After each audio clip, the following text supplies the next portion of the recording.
Support for the Lancast is provided by In His Name HR, Winding Way Books, Pennsylvania College of Art and Design, and listeners like you.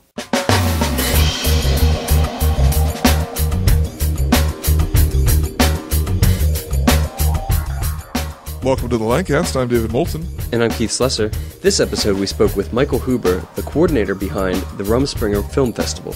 Michael brings us up to date on the changes from the 2010 to 2011 festivals. This is our fourth year, and it's almost, a cliche, but it grows every year. This year we have 62 short films to give to the judges to review and analyze and rate. And it's almost overwhelming because it's about 14 hours of content. Michael also gives us a peek into his inspiration and his goals for the film festival. In some ways, I hope Rumschpringe is kind of a voice for our filmmakers in Lancaster, but at the same time connecting them to the larger film community out there. Enjoy the conversation. Well, Michael, welcome back to the show. Hey, thank you very much. Last time you were on, we talked about a multitude of different things, but the big thing is the Rumschpringe Film Festival, and that was about a year and a half ago. Can you tell us how the last one went? Last year was better than the year before, which was better than the year before. This is our fourth year, and it's almost, a cliche, but it grows every year. This year we have 62 short films to give to the judges to review and analyze and rate. And it's almost overwhelming because it's about 14 hours of content. And, some of the films are coming from Iran, Syria, the Philippines, Spain, all over the U.S. But we use this thing called Without a Box. And there's guys from the Lancaster Area Film Festival. They kind of turned me on to it as a service, and it costs a lot of money to use. But they open it up to the world in such a unique way. And in reviewing all the films myself, I'm not a judge. I cried twice. And maybe that just kind of shows that I'm a sucker for musicals, because they were both in musicals. I mean, full production musicals, two films, kind of like they were. I believe both of them were from New York, or one was from New York and one was from L.A. That I was just amazed at overall, I was amazed at the quality of films we got this year, and I was really glad we invested in using Without a Box. So we heard a little bit about some of the contestants last time. Who wound up winning? Oh, last year. The grand prize went to that music video. It was called Waiting, and the band was called Without a Ghost. And I apologize, I didn't bring that information with me to tell you who the director of the film was, but I'll get that for the website when you put that up there, because it's very important. I just brought titles with me. I forgot to bring, the names of the people with me. And then they won the grand prize, Without a Ghost video called Waiting. It was a music video category. And then comedy was that one, it was called Kill, Repeat. It was kind of somewhere between a horror and a comedy. And the drama went to Asbury Park. And that guy, his name was Robert Anderson. I remember his name, who made that movie, Asbury Park, because he won the first year's Rumschpringe with one of his dramas. And then another one of the films that was a good contender was called For Better or For Worse. And that was made by a local guy named Derek Lau and some other people. Right. I remember seeing the Asbury Park and the For Better or Worse, and both of them were pretty powerful short films. Right. For the amount of time and how little talking some of them had in it. Those two films kind of were up in the quality for last year's events. And, David, when you see this year, you're going to be amazed. Like, we have you'll recognize actual stars this time. John Larroquette's in one of them. He's actually in one of those musicals. It's called Sudden Death. Then I don't know if you remember Child's Play 2 with Chucky in the doll. Yeah. The female heroine, Christina Leese, is in one. She does kind of like a one-woman show called Bathing and the Single Girl in this upcoming one. And you're going to see a lot of other actors that you've seen in other stuff before. The guy that plays the Oompa Loompa in Charlie and the Chocolate Factory with Johnny Depp in it, he's in a comedy, and it's called The Ballad of Sandeep. this year I was trying to put together before I came here, like how it was going to break down and how many hours it was going to be so far that we kind of want to have in this year. It's looking like 8 hours of stuff that's going to be in. Whereas in the past, we've had like an hour and a half, 2 hours of stuff, you know? That was quality stuff we wanted to show. But yeah, last year. What else about last year? You had different topics or different genres or whatever last year. And one of you had like, you said each year you did like a special genre. Right. And you did a genre, it was tomorrow, today, or something Yes, like that? we didn't get any entries to that category. Any entries for that? My advisors were kind of saying that it's probably because I didn't explain it so well. Okay. So, but, you know, this year we had horror and homegrown. Homegrown is just like, that was easy to describe. Those are the films that are kind of from Lancaster and, you know, the Lancaster County area. It was specifically meant for Lancaster-based teams and themes. The first year was ethnic diversity.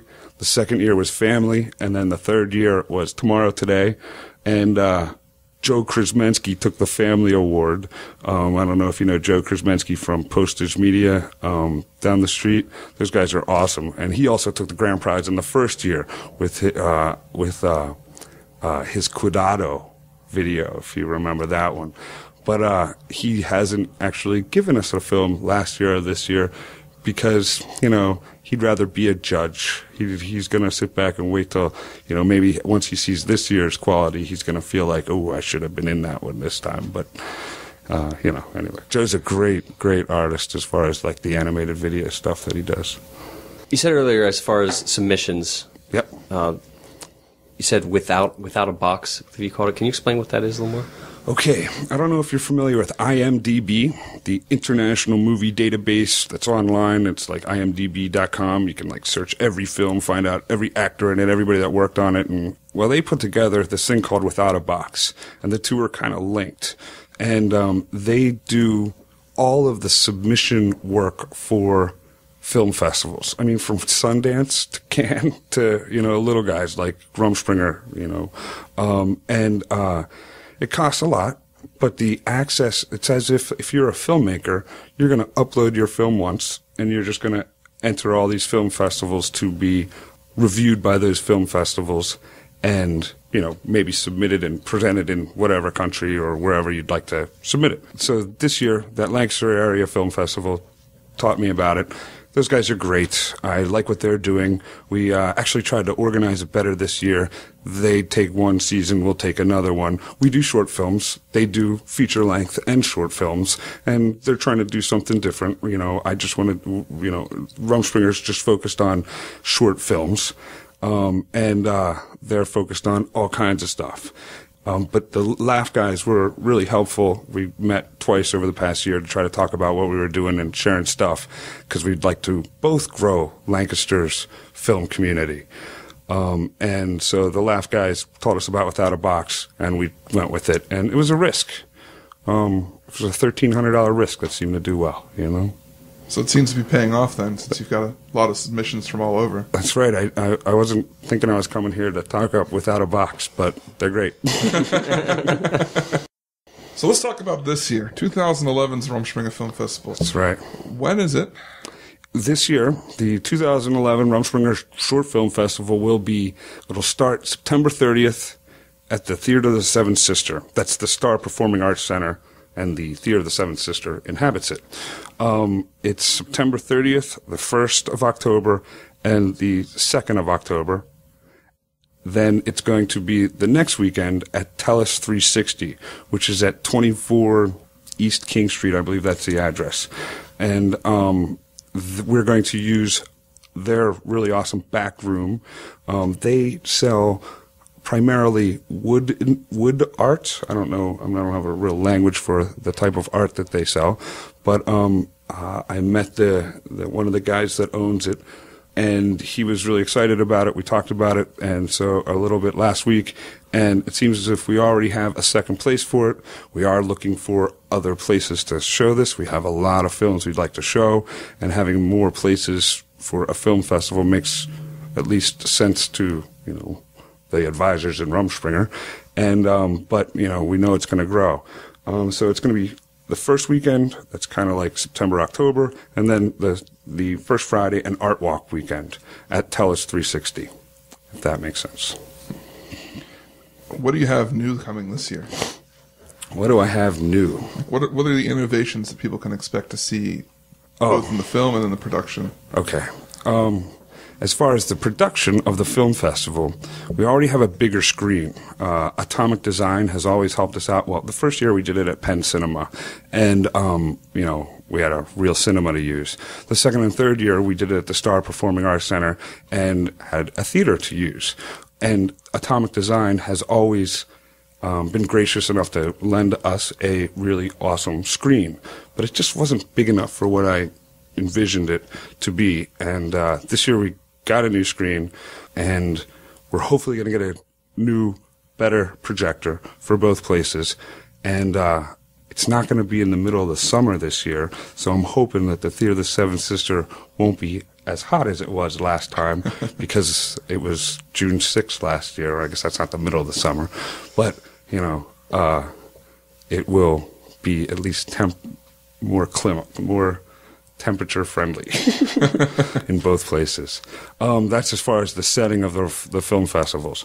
But as far as the films, this year we had 6 categories: drama, comedy, animation, music video, horror, and homegrown. Every year we've gotten entries that were horror type, but they always got kind of kicked into the drama category because we didn't have a horror category in the past. So this year there is a horror category. We have a lot of great submissions. I'm easy to scare, so to me, I'm not a good judge of horror stuff. It's not one of my favorite genres, so somebody else will determine what that is. But when I was watching them, probably 3 of them, I was sucked into it, and I was really scared. There is one about, it's not like Chucky, but there's an eerie doll in it that takes center stage.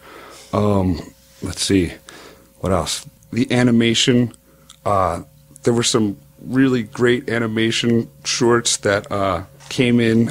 It seems as if, it looks to me as if it's like, college students sitting down and making really awesome, like this one came in as a pencil drawing, and it was like one of those flip books, but the story and, the very simple, basic lines that were created in the telling of the story were just, they pulled you in. They made you feel as if you were in a different place, part of this world that the artist was creating.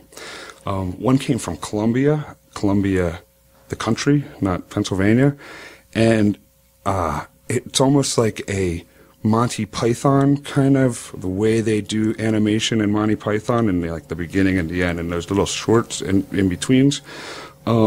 I can't even pronounce the name of the movie. It's like ooh yee, ooh yee, ooh yee. But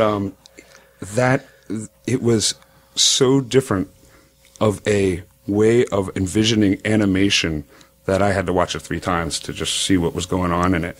It seems as if the guy's kind of trying to tell a story of how great Columbia was, 100 years ago, how kind of it was growing and pretty and the culture was great, and then all of a sudden something clamps down on the people, and kind of, they're coming out of a tunnel now, but the animation was like nothing I've ever seen before.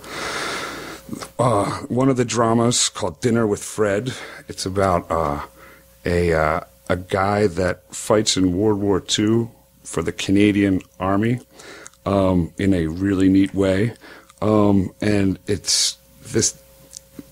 they really did well in the production of the outfit, the costumes for it. It's set in the 1940s, and they went overboard and in trying to create the real look and feel of the 1940s. Well, we're going to head to break, and when we come back, we're going to have more with Michael.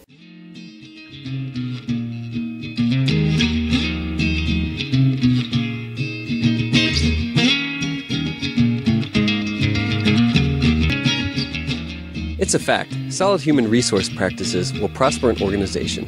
Employees who are on the same page with their leadership, know their jobs, know what is expected of them, and focus on their strengths will exceed every company's wild and lofty expectation. Proper HR practice will increase productivity, improve quality, eliminate employee relations issues, and reduce absenteeism.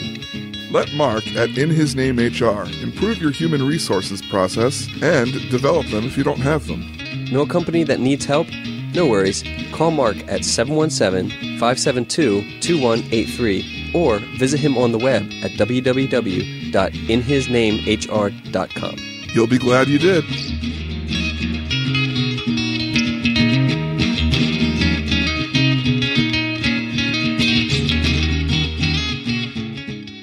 And we're back with Michael Hoober. So, Michael, in the last time you were here, you talked a little bit about the funding. You talked about the first show, how you had to sell everything you owned so that you could pay. I hawked my car. So that you could pay for the prizes. Right. And then you changed that to a part of the door and everything. Right. How's that going? You had said you were hoping at some point somebody might donate and you might get some sponsors or something. How's that going for this year? I hope it goes well, but everything kind of works together and as it goes. This year I do have the pleasure of having the city of Lancaster's mayor's office of special events kind of helping me out. We just kind of met yesterday morning and they're kind of focusing, they helped me put together like a sponsor kind of packet. So we are interested in obtaining some, maybe corporate or small business sponsorships. If you want to get your video seen by a bunch more people, we'd love to present it as an advertisement. You could check the website out, and find out more about that. We will be looking for sponsors. I actually am starting a Kickstarter event or a Kickstarter fund drive for this year. I hope Derek Lau, I didn't actually ask him this yet, will shoot a little video for me in the next couple of days, so that, I'd have that you have to have a video for Kickstarter to try to ask people to make an appeal for some cash. So I will in the end, because I listed it ahead of time, hawk my car again if I have to in order to pay this year's prizes. Mainly because I want it to be better next year. And, we'll see how it goes. So Kickstarter and, the mayor's office of special events is helping me with, obtaining some sponsors, and we'll see how it goes. It's the first year the Rumschpringers ever put together sponsorship packets. Mm-hmm. So even if nothing happens this year, the, entity, for next year is more set up to be earlier and possibly more effective, and we're not in the best economy, ever. So we'll see how this goes. Something for listeners who may not have heard last time you were on. The Rumschpringe Film Festival, where does the name come from? Rumschpringe. People say it in different ways. However, I choose the old German kind of way of spelling it when it first kind of was used. And it literally means to jump around. But around here in Lancaster County, within the Amish community, it tends to be used as and seen as the Amish kind of like rite of passage, where they get to go out into the world and do whatever they want, when they're like 15, 16, 17, for a year, and then decide to come back to the Amish community after that. And if they decide not to, then, they are oftentimes not allowed to speak to their family and friends that they grew up with, and they are kind of like shunned. But it just seemed like a very important word that's in our culture here in Lancaster, and it also represents kind of like, like a movement of sorts in adolescence to me. So we've talked about last year, we talked about this year. Let's talk about the future of the film festival. What are your goals that you'd like to meet? The goals of Rumschpringe. Well, I guess at the beginning, when this first all started coming together, I was in school at the University of Pennsylvania, for another master's degree. And, I was in the Applied Positive Human Development Division. And, we were kind of brainstorming about how to get new ideas into communities that kind of need new ideas, and to be able to process these new ideas, and also to have some alternative ways of living and working and trying to make a living presented to our communities where we were from, all the students that were in this program. And I thought of trying to bring Lancaster new ideas through film. And we, as Lancaster, have, had a couple film festivals. We have Laugh that started 3 years ago. And I used to run that Rumschpringe, I used to run that Zotropolis Independent Film Festival for a friend of mine for a summer. They did a 1-minute film festival, which was awesome. And that was completely local. But other than that, I haven't in my entire lifetime, and I am 40 years old, so I've grown up here, and other than going to school and living elsewhere for a couple of years, I kind of knew what was going on here, but I can't recall other film festivals in Lancaster throughout any of that time. I'd love to learn more about if anybody out there can tell me about it, and I'd love to get your help in trying to make next year's happen if you were out there and you did one 20 years ago that I missed, So do you feel like you're in the film renaissance for Lancaster County? Ooh, I wouldn't say that. I don't know. One of my friends growing up, Jeremy Weiss, he does Corrupted Image Records, down the street here.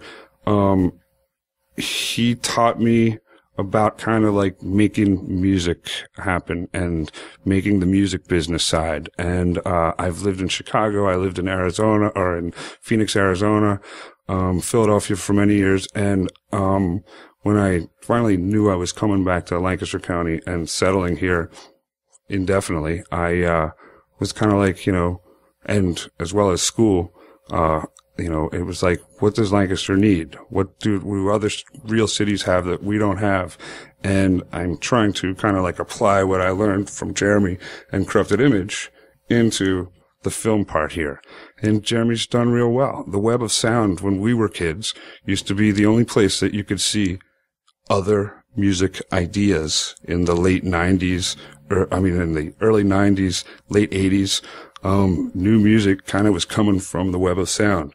And then they closed. And then, Jeremy and I opened the Corrupted Image Records down on Manor Street, kind of where their spot was. And Jeremy's kept that going since then. And, he deserves all the props possible. And he showed me everything as far as trying to make anything happen. Is Rumschpringe a part of the Renaissance in Lancaster?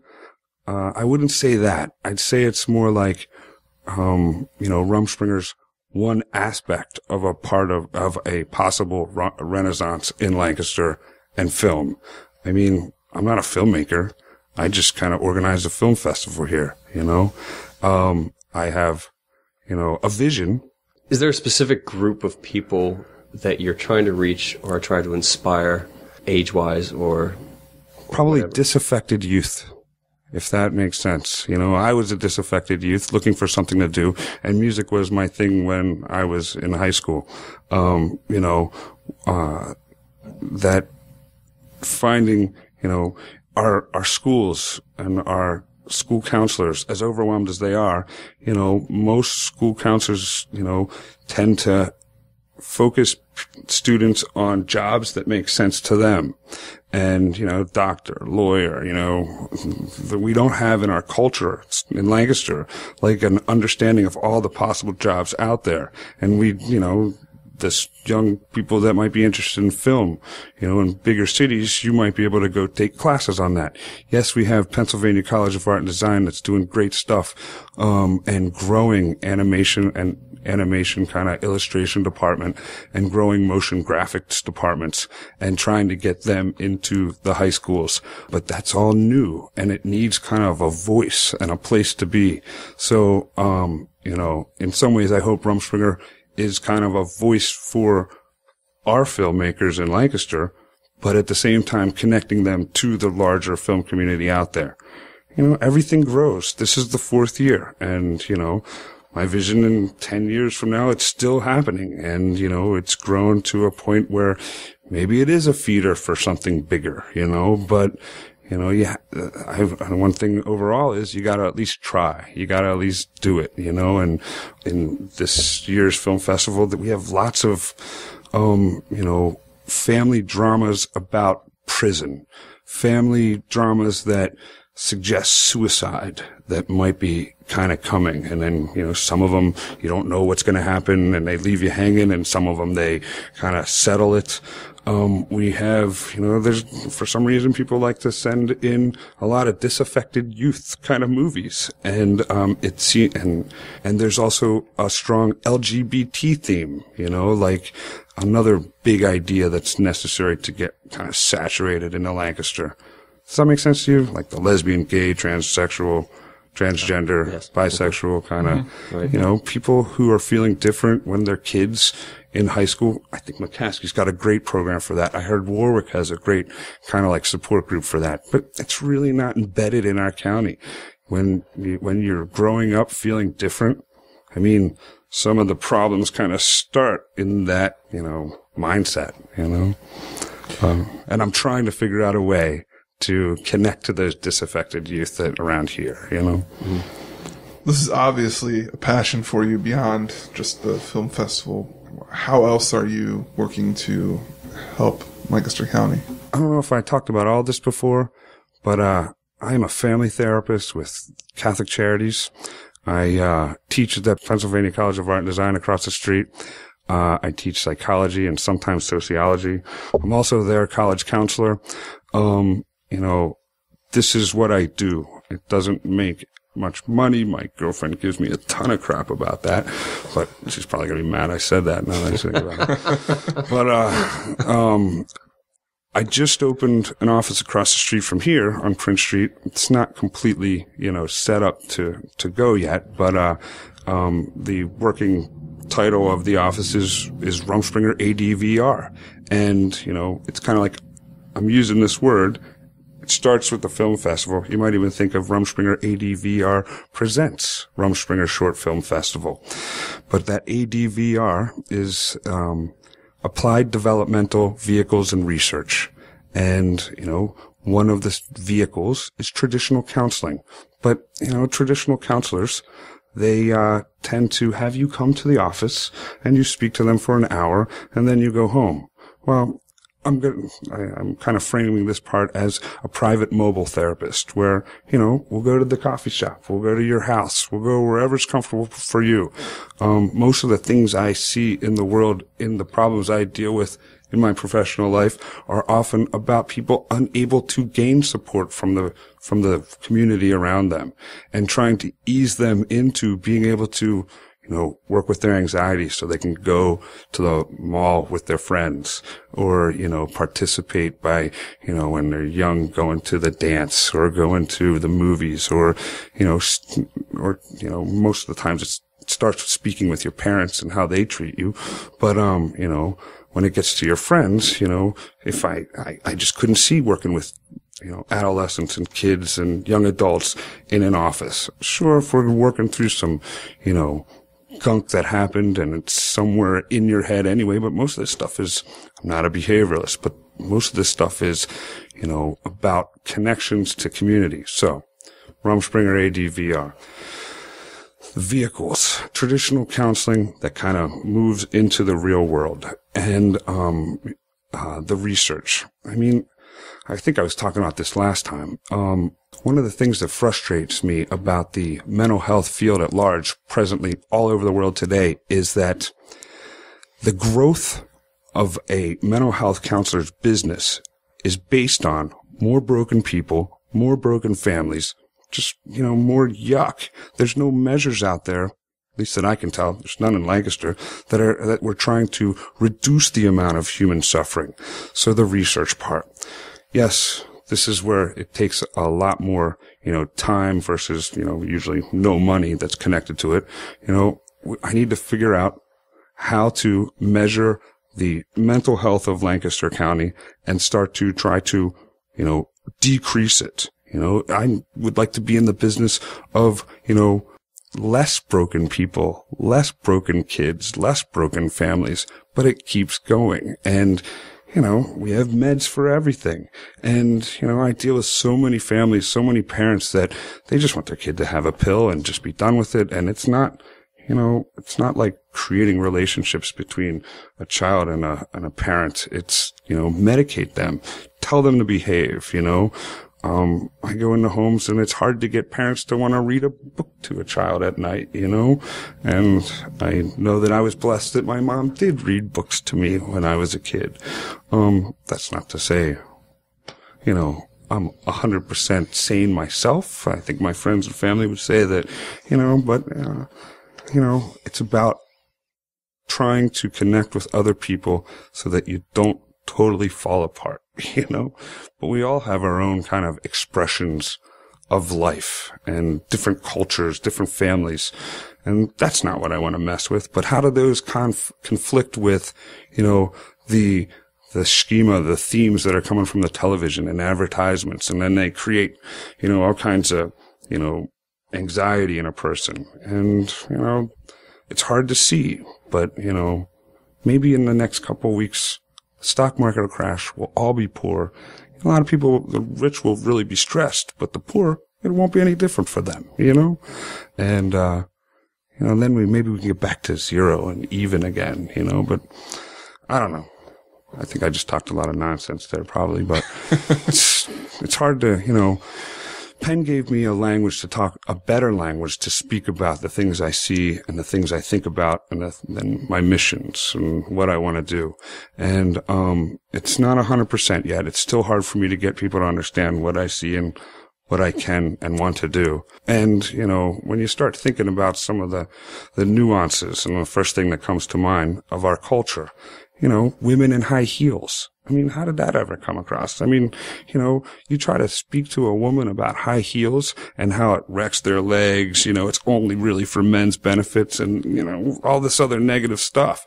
The women, some of the women have come back to me. It's tough to be my boyfriend or my girlfriend.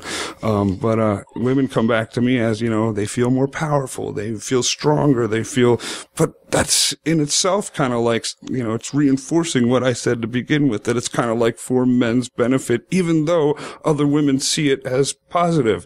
And, where do we get past this? How do we, how do human beings stop this dance of culture that's hurting us somehow, Well, Mike, it's always interesting when we have you on. If someone would like to get in touch with you or learn more about the Rumschpringe Film Festival, how can they do that? You can hop online, check out www.rumschpringer.com. Let me spell it for you. RUMSCHPRINGE.com. And yeah, it's a mouthful, but I know nobody else is going to steal my stuff. Nobody else is going to use that word, Or you could stop by my new office. It's not necessarily, I'm not always there. I have all those other jobs I'm doing still. It's at 237 North Prince Street in downtown Lancaster, Suite 202. I'm there infrequently, but you could contact me through Rumschpringe and maybe we could meet up and I could talk about some of those other ideas. And very soon I'll be kicking out, the kind of, private alternative counseling type of situations, but it's hard to articulate with you, and so it's hard to articulate on a piece of paper to try to make other people understand what it is I can do and want to do for you, your kids, etc. Michael, thanks again for being on the show.